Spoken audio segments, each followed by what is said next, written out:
या अय्युहल्लज़ीना आमनुस्तईनु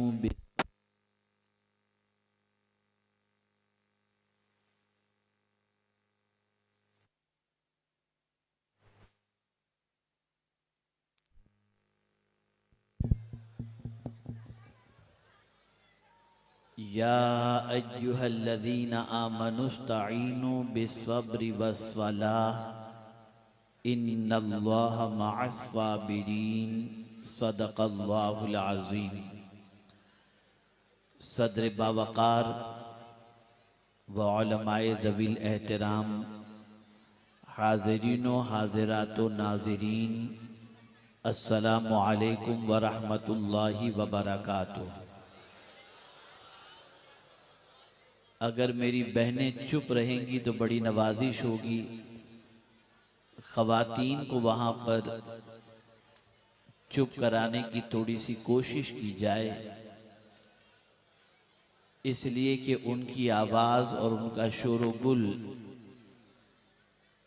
ये जलसे के मामलात को ख़राब करता है। थोड़ी सी वो देर चुप रह जाएं ताकि कुछ बातें उनके काम की भी वो सुन सकें।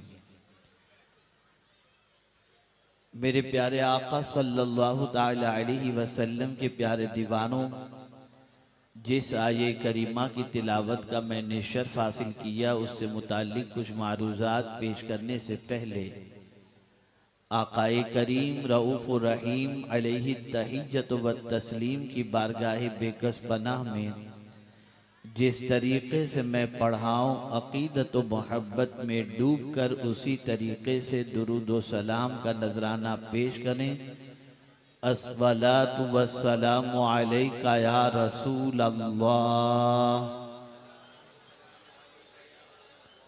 अस्सलातु वस्सलामु अलैका या हबीब अल्लाह, अस्सलातु वस्सलामु अलैका या नबी अल्लाह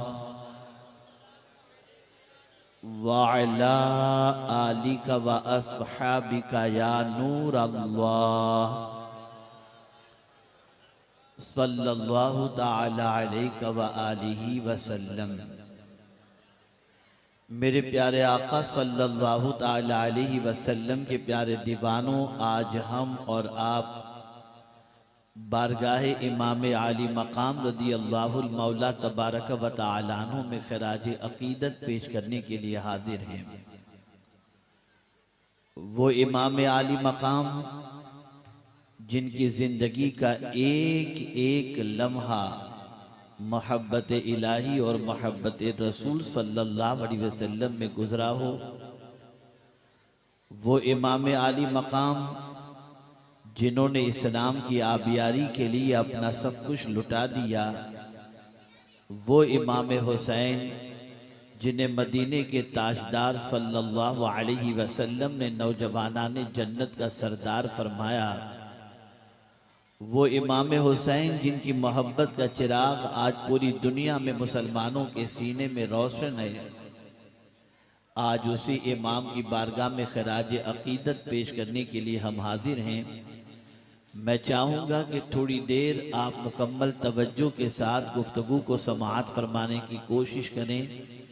हो सकता है कि शायद कोई बात आपके दिल के नेहा खाने में उतर जाए और आप अपनी ज़िंदगी को अल्लाह अज़्ज़ व जल और उसके रसूल सल्लल्लाहु अलैहि वसल्लम की तालीमात के मुताबिक गुजारने की कोशिश करें। मैं उमूमी तौर पर ऐसे इलाकों में तारीख नहीं देता जहाँ पर हमारे बच्चों में, हमारे नौजवानों में और आने वालों के अंदर शोर शराबे का जहन हो और सुनने सुनाने का जहन न हो, मैं उसको अवॉइड करता हूँ। लेकिन फिर मेरे जहन के अंदर ये बात आनी शुरू हुई कि आखिर इन लोगों की इस्लाह होगी कैसे? अगर इनको ऐसे ही छोड़ दिया जाए तो ये तो संवर नहीं सकते। तो अब मैं कोशिश करता हूँ कि कभी इस किस्म के इलाके से भी दावत आए जहाँ पर इल्म के आइन से भी लोग वाकिफ़ नहीं और अलिफ बा तासा के अलिफ से भी लोग वाकिफ़ नहीं, जहाँ पर वज़ू के फ़राइज़ तो बहुत दूर की बात इस्तिंजे के तरीक़े से वाकिफ़ नहीं हैं, वहाँ पर भी पहुँचकर अल्लाह अज़्ज़ व जल और उसके रसूल सल्लल्लाहु अलैहि वसल्लम के पैगाम को पहुँचाने की कोशिश की जाए। मैं जानता हूँ इतने बड़े मजमे के अंदर संजीदगी थोड़ी सी मुश्किल ज़रूर है, लेकिन अगर मेरी बहनें और मेरे भाई हजरात थोड़ी सी कोशिश करेंगे तो हो सकता है कि वो चुप रहना सारे लोगों के लिए अल्लाह और उसके रसूल की बात सुनने का सबब बन जाए और किसी के दिलो दिमाग के अंदर अल्लाह और उसके रसूल का फरमान उतर जाए और वो अपनी ज़िंदगी को संवार दे, जिसका पूरा सहरा चुप रहने वाले और संजीदगी से सुनने वालों को अल्लाह अता फरमाएगा। आप देखें मेरे प्यारे आका सल्लल्लाहु ताला अलैहि वसल्लम के प्यारे दीवानों, इंसानी ज़िंदगी में हालात कभी अच्छे भी होते हैं, कभी ख़राब भी होते हैं। इंसान आजमाइशों के मरहले से गुजरता है, कभी राहत की ज़िंदगी होती है, कभी तकलीफ़ की ज़िंदगी होती है, कभी सुकून की ज़िंदगी होती है, कभी बेचैनी की ज़िंदगी होती है, कभी कामयाबी की ज़िंदगी होती है, कभी नाकामी की ज़िंदगी होती है। कदम कदम पर इंसान इम्तिहान की वादियों से गुजरता है। जब एक बच्चा बच्चे की हैसियत से होता है तो उसकी कैफियत जुदा होती है। एक बच्चा जब नौजवान बन जाता है तो उसके चैलेंजेस जुदा होते हैं।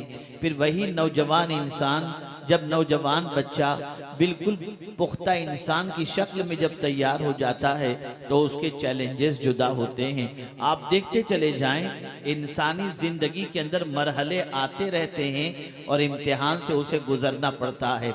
लेकिन आप ज़रा देखें, तारीख में कोई ऐसा इम्तिहान आपको नहीं मिलेगा जो इम्तिहान करबला के इम्तिहान जैसा हो। इमाम हुसैन रदियल्लाहु मौला तबारक व तआला अन्हु जिस इम्तिहान की वादी से गुजर रहे थे, ज़रा आप सोचिए तो सही, वतन से दूर हैं, रिश्तेदारों से दूर हैं और इसी के साथ साथ चंद रिश्तेदारों के अलावा बाकी सब जो है मदीने में छूटे हुए हैं, मानने वालों की तादाद दूर है।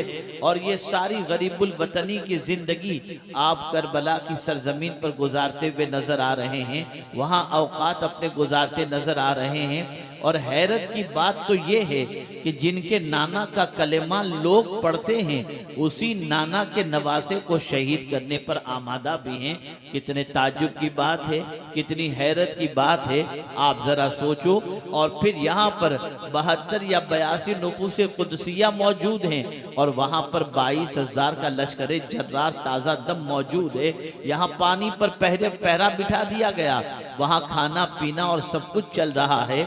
ऐसी सिचुएशन में करबला के ताजदार के पास वो कौन सी चीज थी जिसकी बुनियाद पर उन्होंने मुसीबतों का मुकाबला किया।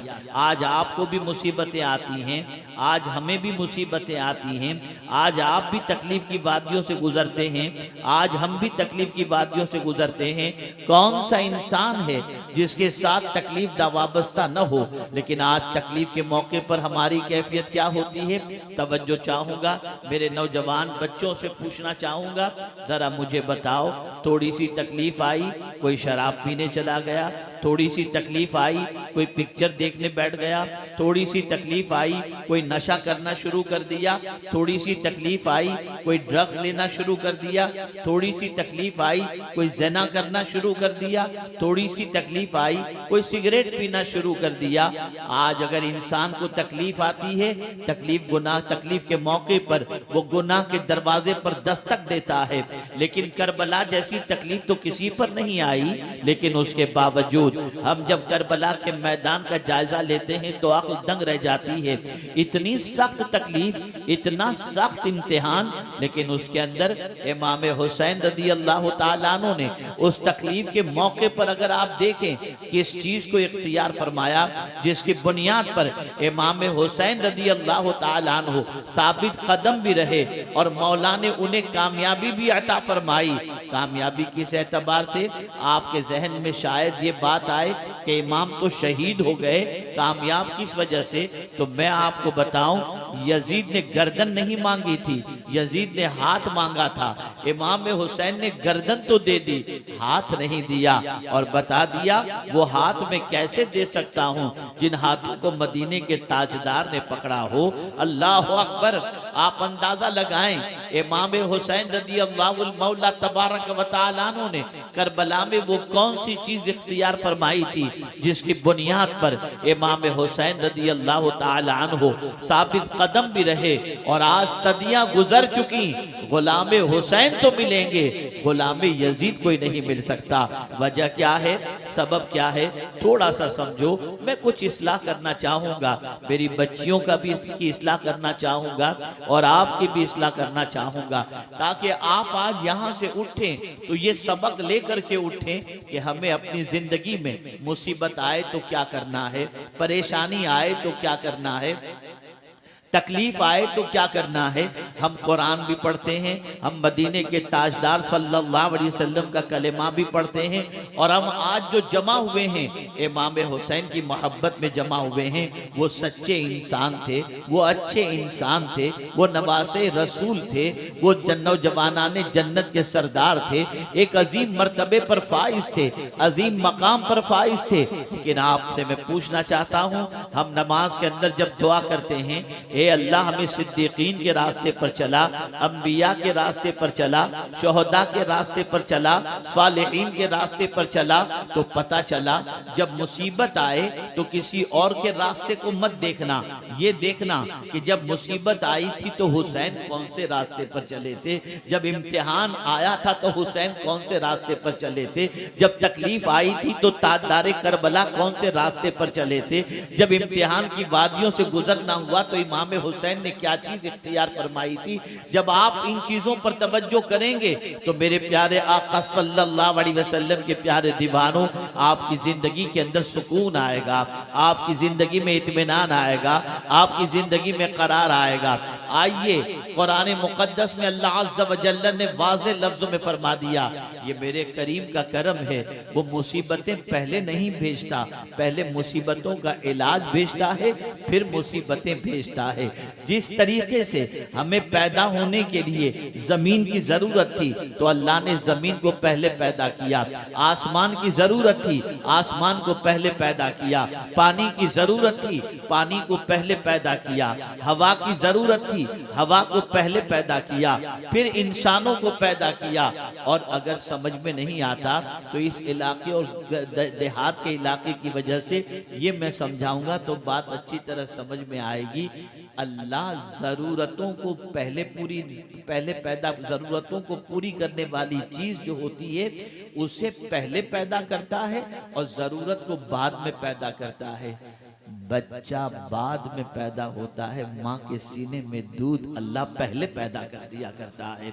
ये मेरे रब की शान है, ये मेरे रब का करम है कि इंसान को जिन चीज़ों की ज़रूरत है उन ज़रूरत की चीज़ों को पहले पैदा किया और बाद में इंसान को पैदा किया। तो जाहिर सी बात है जब इंसान इंसानों के साथ रहेंगे, इंसान इंसानों के साथ जिंदगी के लम्हात गुजारेंगे तो कभी खुशी भी होगी, कभी गम भी होगा, कभी राहत भी होगी, कभी तकलीफ भी होगी। तो मेरे करीम ने तकलीफ से पहले तकलीफ का इलाज बता दिया कि जब कभी तुम मुसीबतों में घिर जाओ, जब कभी तुम तकलीफों में घिर जाओ, चाहे वो तकलीफ तुम्हारी माली तकलीफ हो, चाहे वो तकलीफ तुम्हारी औलाद की तकलीफ हो, चाहे वो तकलीफ तुम्हारी जान की तकलीफ हो, चाहे वो तकलीफ तुम्हारी बीमारी की तकलीफ हो, चाहे वो तकलीफ तुम्हारी औलाद की तकलीफ हो, किसी भी किस्म की जब तुम्हें तकलीफ आ जाए और जब तुम मुसीबतों में घिर जाओ तो फिर तुम्हें करना क्या है? दो चीजों को अपनाना है और दो चीजों से मदद तलब करना है।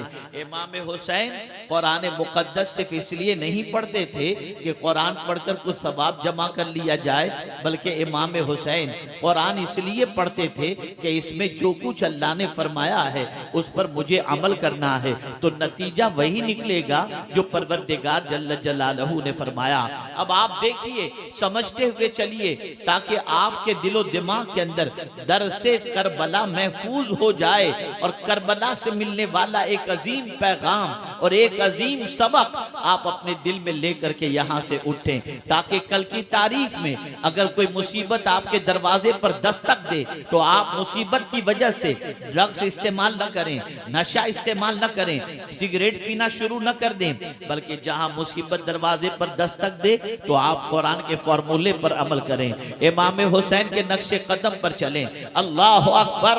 ए रसूल आजम सल्लल्लाहु ताला अलैहि वसल्लम के दीवानों, आप देखें कुरान कहता है या अय्युहल्लज़ीना आमनू इस्ताईनु बिस्सब्री वस्सला, ए ईमान वालो सब्र और नमाज से मदद तलब करो, इन्नल्लाह मअस साबिरीन, बेशक अल्लाह सब्र करने वालों के साथ है।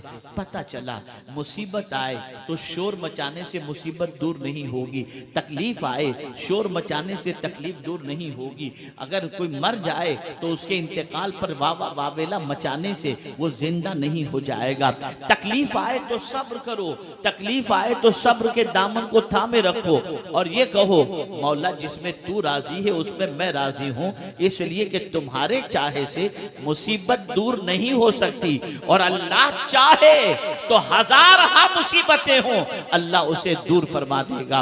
ऐ मेरे प्यारे आका सल्लल्लाहु अलैहि वसल्लम के प्यारे दीवानों, अब आप देखें करबला के तपते हुए रेत पर इमाम हुसैन की हयात तैयबा का जायजा लें। अल्लाह अकबर। मुसीबत कितनी बड़ी कि जवान साल बेटा हजरत अली अकबर वो शहीद हो चुके, 6 माह की नन्हे अली असगर शहीद हो चुके।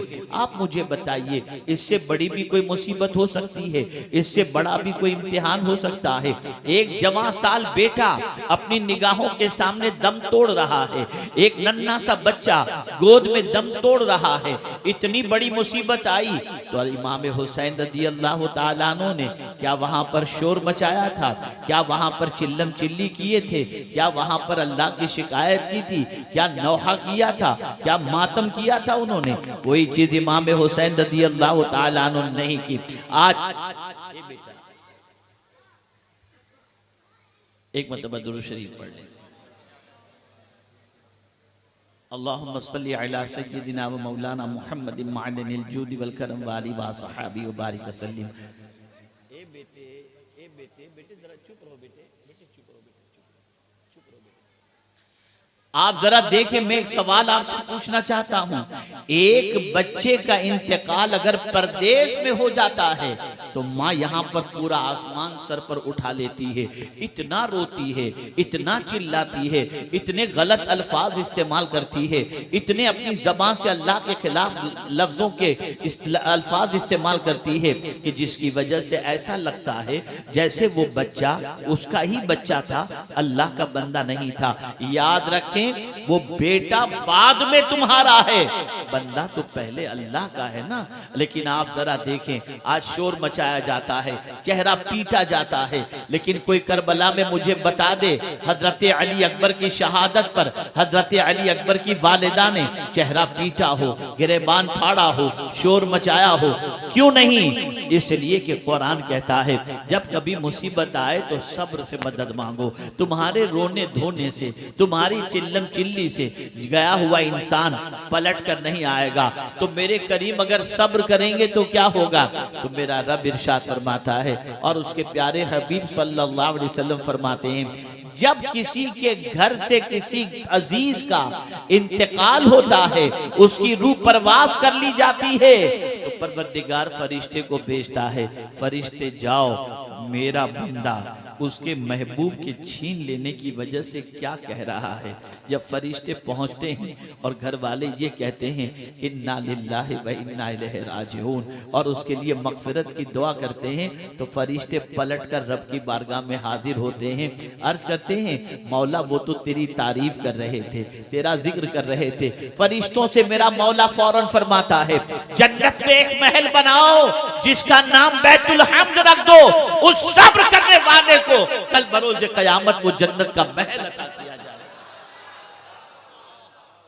ए रसूल आजम सल्लल्लाहु अलैहि वसल्लम के दीवानों, मैं जानता हूँ सब्र आसान चीज नहीं है, सब्र बहुत डिफिकल्ट है, लेकिन मैं जो समझाना चाहता हूँ, इसलिए कि आप में से बहुत सारों के बारे में मेरा गालिब गुमान है, बड़े शहरों में काम कर रहे होंगे, कुछ अच्छे काम कर रहे होंगे, कुछ दूसरे काम। बेटा तुम बैठ जाओ, बेटा बेटा बैठ जाओ, एक जगह बैठ जाओ बेटा। एक मरतबा दुरूद शरीफ पढ़ ली। अल्लाहुम्मा सल्ली अला सय्यिदिना व मौलाना मुहम्मदिन मादनिल जूदि वल करम व आलिहि व सहाबी व बारिक वसल्लम। आप में से बहुत सारे ऐसे भी होंगे जो अपने बीवी बच्चों को यहाँ छोड़कर बड़े शहरों में काम के लिए जाते होंगे। बीवी यहाँ है, बच्चे यहाँ हैं, और आप किसी बड़े शहर में काम कर रहे हैं। रात को 2 बजे अल्लाह न करे कोई फोन आ गया, बीवी की तबीयत खराब है, माँ की तबीयत खराब है, आप आ गए टेंशन के अंदर। सेठ छुट्टी भी नहीं दे रहा कि आप जा सकें, अगर आप जाते हैं तो आपकी नौकरी चली जाएगी। अब आ गए आप टेंशन के अंदर, तो अब आप करेंगे क्या? जाएंगे फौरन बाहर, लाओ जरा शराब पी लें, लाओ जरा सिगरेट पी लें, लाओ जरा बुराइयां कर लें, लाओ जरा ड्रग्स इस्तेमाल कर लें, थोड़ा सा टेंशन रिलैक्स होगा। खुदा की कसम ये टेंशन रिलैक्स का इलाज नहीं है। अगर ऐसी कैफियत आ जाए तो तुम्हें कुछ करने की जरूरत नहीं, वुजू करो, नमाज पढ़ो, अल्लाह तुम्हारी मुसीबत भी दूर कर देगा और तुम्हें सुकून की दौलत भी अता फरमा देगा। क्या करबला में इमाम हुसैन के घर वालों ने ये नहीं किया था? क्या करबला में ताजदार करबला ने ये नहीं किया था? कितनी बड़ी मुसीबत, पानी के कतरे कतरे के लिए उन लोगों को रोका जा रहा है। कितनी बड़ी मुसीबत, इमाम हुसैन रदी अल्लाह तआला अन्हु के बच्चे शहीद हो रहे हैं। कितनी बड़ी मुसीबत। कुर्बान जाइए मेरे इमाम की अजमत पर कि वहां पर भी इमाम सजदा भी कर रहे हैं, तिलावत भी कर रहे हैं, सब्र के दामन को थामे हुए भी हैं और अपने मानने वालों को दर्द दे रहे हैं। ऐ मेरे मानने वालों, मैं तो गुनाहों से तुमको बचाने के लिए आया हूं और तुमको सीधा रास्ता दिखाने के लिए आया हूं। खबरदार कोई गलत रास्ता इख्तियार न करना। शराब पीना हुसैन का काम नहीं, यजीद का काम है। नमाज छोड़ना हुसैन का काम नहीं, यजीद का काम है। शराब पीने के साथ साथ बदकारी करना ये यजीद का काम है, हुसैन का काम नहीं है। झूठ बोलना यजीद का काम है, हुसैन का काम नहीं है। लेकिन जब इमाम हुसैन की मोहब्बत के दम भरने वालों को जब मैं देखता हूं तो ज़बान से कहते हैं इमाम हुसैन से मोहब्बत करते हैं और काम सारे यजीद वाले करते हुए नजर आते हैं। झूठ भी बोलेंगे, नमाज भी छोड़ेंगे, गुनाह भी करेंगे, बुराइयां भी करेंगे और कहेंगे हम हुसैन के मानने वाले हैं। नादानों, इसी गलत रास्ते से बचाने के लिए तो हुसैन ने अपना कुंबा लौटा दिया ताकि हम भटकने से बच जाएं, हम बर्बाद होने से बच जाएं, हम गलत रास्ते से बच जाएं। अर्ज करने का मंशा ये है कि ए ईमान वालों, सब्र और नमाज से मदद तलब करो। सब्र बहुत ताकतवर चीज का नाम है। जिस किसी को अल्लाह सब्र की दौलत अता फरमा दे वो कमजोर नहीं होता, वो ताकतवर होता है। आइए मैं आपको समझाता हुआ चलूं। हजरत सुलेमान अलैहिस्सलातु व तस्लीम का वाकया है। एक शख्स ने उनके दौरे पाक में एक तोता खरीदा, जो तोता कलेमा पढ़ता था। उस तोते को तोते के मालिक ने कलेमा पढ़ना सिखा दिया। अब जब भी कोई घर आता तो वो तोता कलेमा पढ़ता, तो तोते के मालिक को भी खुशी होती, आने वाले को भी खुशी होती। सब कहते थे यार इसका तोता कितना अच्छा है जो कलेमा ही सुनाता रहता है। रोजाना की आदत, सुबह शाम तोता कलेमा पढ़ रहा है, हर आने वाले का इस्तकबाल कलेमे से कर रहा है।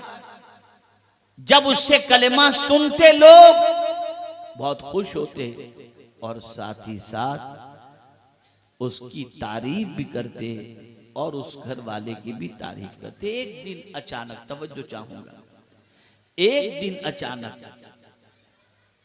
दिन अचानक तोते का पिंजरा खुला रह गया। बिल्ली ने खुला हुआ पिंजरा देखा, तोते पर हमला किया और जैसे नहीं, सिचुएशन ये हुई कि तोते को उसने पाल के रखा था। तोता हमेशा कलेमा पढ़ता था, तोते को जो है उसने कलेमा सिखा दिया था। एक मर्तबा ऐसा हुआ कि बिल्ली ने देखा कि पिंजरा खुला हुआ है, तोते पर उसने हमला किया। जैसे ही तोते पर हमला किया तो तोते ने कलेमा पढ़ने की बजाय ची ची ची ची ची करना शुरू किया।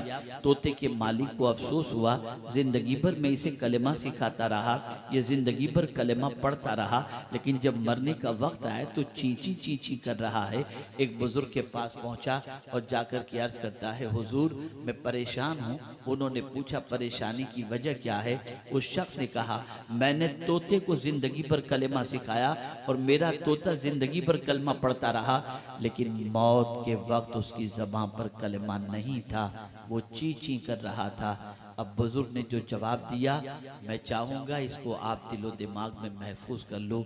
वो बुजुर्ग फरमाते हैं, बेटे ज़बान पर तो कलेमा था, उसके दिल में कलेमा उतरा नहीं था। आज हम ज़बान से कलेमा पढ़ रहे हैं, दिल में अल्लाह का कितना डर है। आज हम ज़बान से कह रहे हैं कि अल्लाह वहदहू ला शरीक है, लेकिन हम उसकी मानने को तैयार नहीं। अगर एक सवाल पूछूं तो सबके चिट्ठे खुल जाएंगे। मैं पूछना चाहता हूं, इतना बड़ा मजमा है, कितने लोगों ने आज 5 वक्त की नमाज अदा की?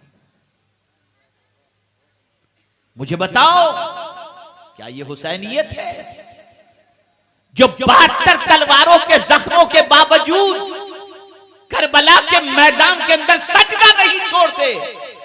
उस हुसैन की मोहब्बत का दम भरने वाला इंसान मजे से सजदे छोड़ रहा है और उसे कोई एहसास नहीं। क्या इसीलिए इमाम हुसैन ने जान दी थी? मुझे हैरत हो रही है, ए रसूल आज़म सल्लल्लाहु ताला अलैहि वसल्लम के दीवानों, अगर ताजदारे करबला की तपती हुई रेत पर कुर्बानी पेश न करते तो सुन लो, आज जो शराब को मुसलमान हराम समझता है ना, ये भी नहीं समझता।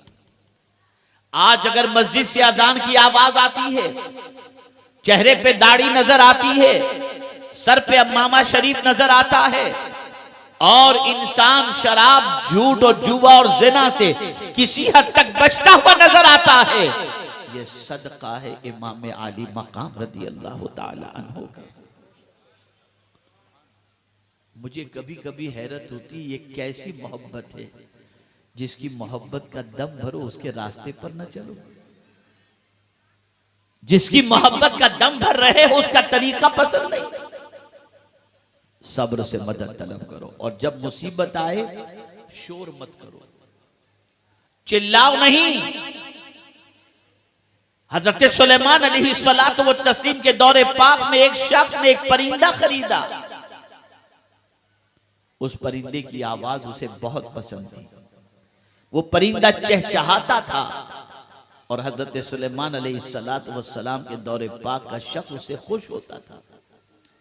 एक दिन एक परिंदा आया, पिंजरे पर बैठा और पिंजरे में कैद परिंदे को पता नहीं क्या उसने कह दिया कि वो परिंदा जो पिंजरे में था उसने चहचहाना बंद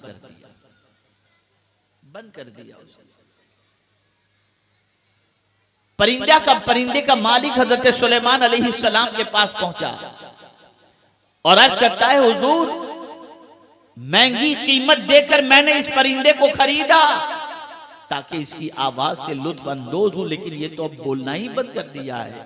तो हजरत सुलेमान अलैहिस्सलाम जानवरों की बोली भी समझते थे। फौरन उस परिंदे से आपने पूछा, क्या बात है, कुछ दिनों से तूने बोलना बंद कर दिया? जवाब सुनिए। उस परिंदे ने जवाब में कहा कि हुजूर मामला ये था कि मैं तो कैद के अंदर था, पिंजरे के अंदर। मेरा एक दोस्त आया और आकर कहता है कि तू चहचहाता है, तू आवाज लगाता है और उस आवाज के अंदर तेरा रोना है, तेरी शिकायत है कि मैं पिंजरे के अंदर हूं, मैं तकलीफ में हूं, लेकिन तेरा मालिक तेरी जबान समझता नहीं था और वो समझता था तेरी आवाज अच्छी है, इस वजह से तुझे कैद करके रखा था।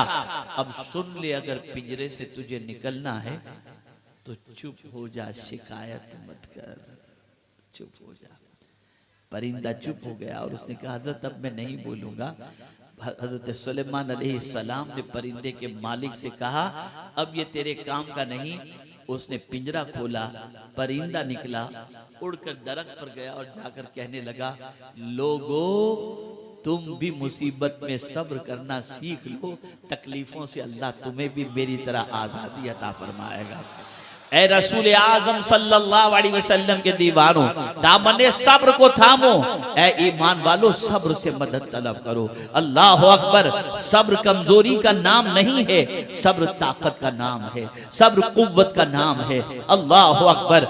आप देख लीजिए, इमाम हुसैन की हयात तैयबा में कहीं शिकायत नजर नहीं आती। मैं नबी का नवासा हूँ और मुझ पर यह तकलीफ नहीं। मौला तू जिसमें राजी है उसमें मैं राजी हूँ। अल्लाह अकबर। आप देखें, सदियां गुजर चुकी, लेकिन इमाम आली मकाम की मोहब्बत आज भी लोगों के दिलों के अंदर मौजूद है। तो आज मेरी पहली नसीहत आपको ये है, अल्लाह न करे कभी तकलीफ आ जाए, अल्लाह न करे कभी परेशानी आ जाए, अल्लाह न करे कभी मुसीबत आ जाए। सब्र को थामो कि सब्र करना नबी की भी सुन्नत है, सिद्दीकीन की भी सुन्नत है, शुहदा की भी सुन्नत है और सालिहीन की भी सुन्नत है और कुरान पर अमल है। यहाँ कोई ये न समझे कि अल्लाह अज़्ज़ व जल्ल के मकबूल बंदों से मदद तलब करना शिर्क है। नहीं नहीं, कहने का मकसद ये है कि परवरदिगार ने यहाँ पर यह फरमाया कि इस्ताईनु बिस्सब्र वस्सलाह, सब्र और नमाज से मदद तलब करो। सब्र तुम्हें हौसला अता करेगा, सब्र तुम्हें कुव्वत अता करेगा, सब्र तुम्हें ताकत अता करेगा। आप किसी इंसान के सामने रोएंगे धोएंगे, वो आपकी मजबूरी का फायदा उठा सकता है, लेकिन सब्र करके खुदा के सामने रोएंगे तो वो आपकी मुसीबतों को दूर फरमा दिया करेगा। सब्र। करबला में इमाम ने वावेला नहीं मचाया, नोहा नहीं किया, बल्कि हद तो ये है कि इमाम की शहादत पर भी इमाम की बीवी ने शोर नहीं मचाया, इमाम की बच्ची ने शोर नहीं मचाया, इमाम की बहन ने शोर नहीं मचाया। बस इतना ही अर्ज किया, इन्ना लिल्लाहि व इन्ना इलैहि राजिऊन। मौला हम तेरे लिए हैं और हम तेरी ही तरफ पलट करके आने वाले हैं। तो एक चीज तो ये हुई कि सब्र के दामन को थामना है, और दूसरी चीज सलात, नमाज के जरिए। अल्लाह अकबर। मैं आपको मिसाल के जरिए समझाता हूँ ताकि आप अच्छी तरह समझ सकें नमाज कितनी ताकतवर चीज है। वो कौन सी खुशी है जिसमें अल्लाह ने नमाज नहीं रखी, और वो कौन सा गम है जिसमें अल्लाह ने नमाज नहीं रखी। हर खुशी में नमाज, हर गम के अंदर नमाज, हर बड़ी रात में नमाज, हर बड़े महीने में नमाज। ये नमाज इस तरीके से रखी गई। नमाज हमारी पहचान है, नमाज हमारी तरक्की का जरिया है, नमाज मोमिनों की मेराज है। मेरे प्यारे आका सल्लल्लाहु ताला अलैहि वसल्लम के प्यारे दीवारों, शराब के अड्डे पर अगर किसी की मौत हो जाए, इंसान उस तरह से मरना पसंद नहीं करता, लेकिन अगर सजदे की हालत में मौत हो जाए, हर मुसलमान चाहेगा काश ऐसी मौत मुझे भी नसीब हो जाए। आप मुझे बताओ, ताजदारे करबला ने जान दी तो सजदे के अंदर जान दी। अल्लाह अकबर। और दर्स दिया, मैंने ऐसी हालत में भी सजदा नहीं छोड़ा है, इसलिए कि तुम दुनिया के इंसानों से करीब होना चाहते हो, कभी सरमाएदारों से करीब होना चाहते हो, कभी सियासतदानों से करीब होना चाहते हो, कभी ताकतवरों से करीब होना चाहते हो, लेकिन सुन लो, अल्लाह से बड़ा कोई भी नहीं है। अगर तुम सजदे में चले जाओगे तो तुम अल्लाह से करीब हो जाओगे। अल्लाह अकबर। मेरी बहनें मौजूद हैं, बच्चियां मौजूद हैं, मैं उनसे पूछना चाहूंगा, ऐ मेरी कौम की बच्चियों, जरा तुम बताओ, इमाम हुसैन ने सजदे की तड़प कैसे पैदा हुई थी? इमाम हुसैन ने करबला के मैदान में अपनी जान सजदे की हालत में जो देने के लिए आपने आमादगी बल्कि दे चुके, उसकी वजह क्या बनी थी? आखिर इतने सजदे की मोहब्बत। तो मेरी बहनों गौर से सुनो, इमाम हुसैन की जब आंख खुलती, अपनी माँ को मुसल्ले पर देखा करते थे। इमाम हुसैन की जब आंख खुलती, अपने वालिद को तिलावत करते देखा करते। मैं तुमसे पूछना चाहता हूँ, क्या तुम्हारी औलाद भी तुम्हें कभी नमाज पढ़ते देखती है? क्या तुम्हारी औलाद भी तुम्हें कुरान पढ़ते देखती है?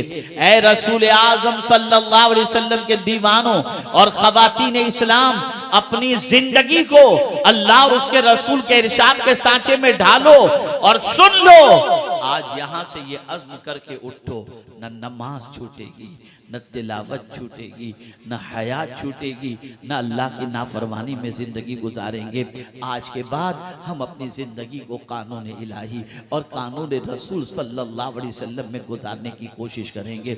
याद रखो, इमाम हुसैन की बारगाह के अंदर आपने खिचड़ा पका कर खिला दिया, ये नियाज भी आपकी अल्लाह की बारगाह में कबूल। आपने जलसा किया, ये जलसा भी आपका अल्लाह की बारगाह में कबूल। नीयत अगर प्योर है तो। लेकिन मैं आपको बताऊं, क्या खिचड़े से इमाम हुसैन खुश हो जाएंगे? यकीनन सवाब आपको मिलेगा कि उनके नाम पर आपने भूखों को खाना खिलाया, सभी लगा दी, प्यास बुझा दी, सवाब आपको मिल जाएगा। मैं जब तलाश करता हूँ, या अल्लाह मेरे इमाम किस चीज़ से खुश होंगे, मैं भी जान लूँ ताकि मैं इमाम हुसैन रज़ी अल्लाह ताला अन्हु को खुश कर सकूँ, तो जवाब मिलेगा, तू अगर नमाज का पाबंद हो गया तो हुसैन खुश हो जाएंगे। तूने गुनाह से रिश्ता तोड़ दिया तो हुसैन खुश हो जाएंगे कि मैंने तुझे यजीद के किरदार से बचाने के लिए सब कुछ लुटा दिया। तू मेरा वफादार है कि तू नमाज का पाबंद हो गया, तू मेरा वफादार है कि तू दाढ़ी का पाबंद हो गया, तू मेरा वफादार है कि मोहब्बत रसूल में जिंदगी गुजारने लगा। अगर ये कैफियत पैदा हो गई तो सुन लो, मेरे इमाम हुसैन उस वक्त तक जन्नत में कदम नहीं रखेंगे जब तक कि अपनी पैरवी करने वाले को अपने साथ लेकर चेंज करो। मैं अभी आपको इमाम हुसैन की करामतें भी बता सकता हूँ, उनकी शान में अल्लाह के रसूल के इरशादात भी बता सकता हूँ, लेकिन मैं सिर्फ ये समझाना चाहता हूँ, करबला से हमने सीखा क्या? जो कौम जमाने से इमाम हुसैन के सजदे में जान देने के वाक़े को सुनने के बाद भी सजदा करने के लिए तैयार न हो, उस कौम ने इमाम हुसैन की जिंदगी से क्या सबक सीखा?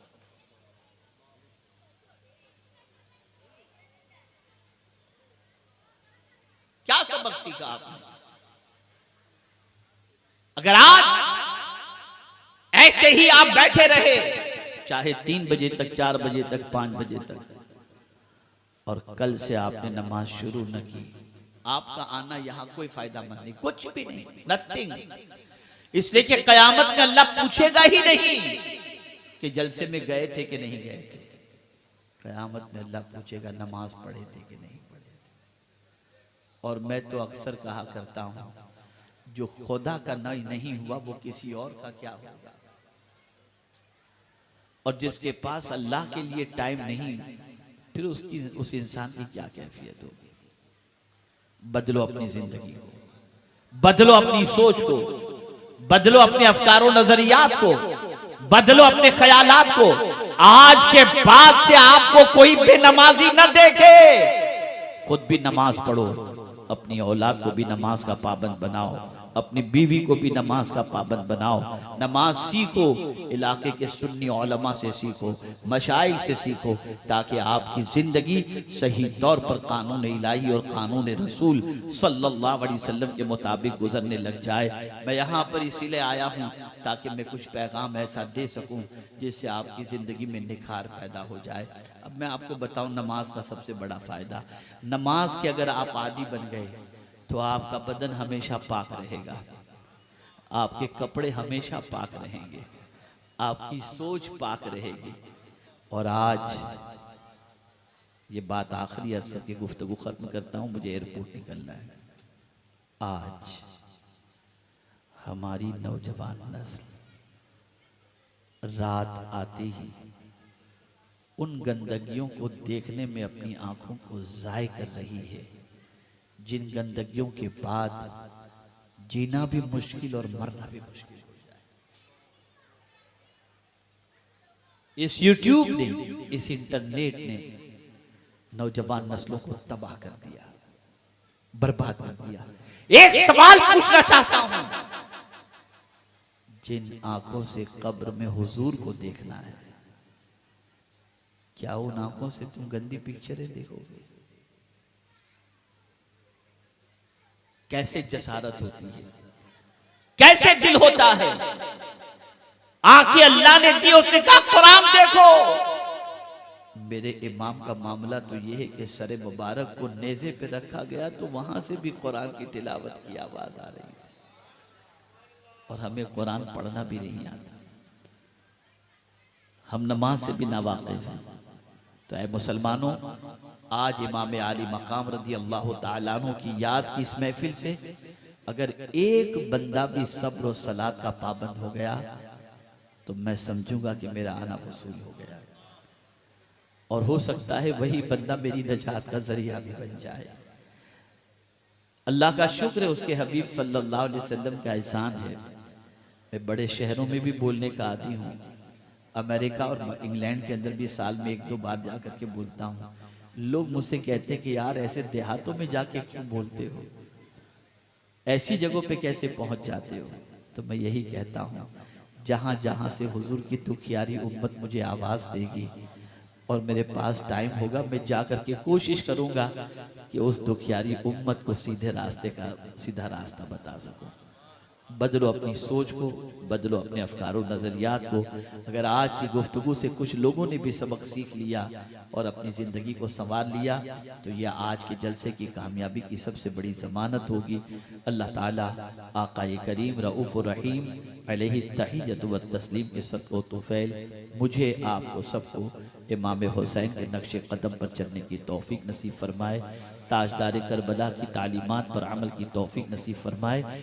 और एक बात और सीख करके यहाँ से उठो, जब भी दीनी जलसे में बैठो तो एक दूसरे से बात मत करो। मैं देखता हूँ हमारे यहाँ 1-2 भाई हैं जो गले में हाथ डालते हैं, हंसी मजाक करते हैं, बातचीत करते हैं। आप सिर्फ इतना सोचो कि आप अल्लाह और उसके रसूल के फरमान को अहमियत नहीं देते। आपको यहाँ से अल्लाह का फरमान सुनाया जा रहा है और आप अपनी बातों में लगे हुए हैं, तो आपकी बात बड़ी है या अल्लाह और उसके रसूल की बात बड़ी है? इसलिए हमेशा इस चीज़ का ख्याल रखें। मेरे बाद इंशाअल्लाह सदर बावकार का खिताब होगा और इंशाअल्लाह प्रोग्राम आगे चलेगा। आप उस प्रोग्राम में दिलचस्पी के साथ और दिलजमई के साथ बैठें और प्रोग्राम को कंटिन्यूस चलने दें। क्या मैं उम्मीद करूँ इंशाअल्लाह लज़ीम नमाज की पाबंदी करेंगे आज के बाद इंशाअल्लाह। अल्लाह ताला मुझे आपको सबको तौफीक अता फरमाए। वमा अलैना इल्लल बलागुल मुबीन। कोई भी मुझसे मुलाकात के लिए न उठे और न अपनी जगह से उठे, आप सब अपनी अपनी जगह पर ही बैठे रहें। ये मेरी बात ज़रूर आप माने, इसलिए कि ज़िक्र हुसैन की महफिल को ख़राब करना इसका भी बड़ा गुनाह है। मुझे मेरी ज़रूरत है, मुझे इसके लिए निकलना है। आप अपनी जगह बैठें और मुझे जाने की इजाज़त दें। अस्सलामु अलैकुम व रहमतुल्लाहि व बरकातहू।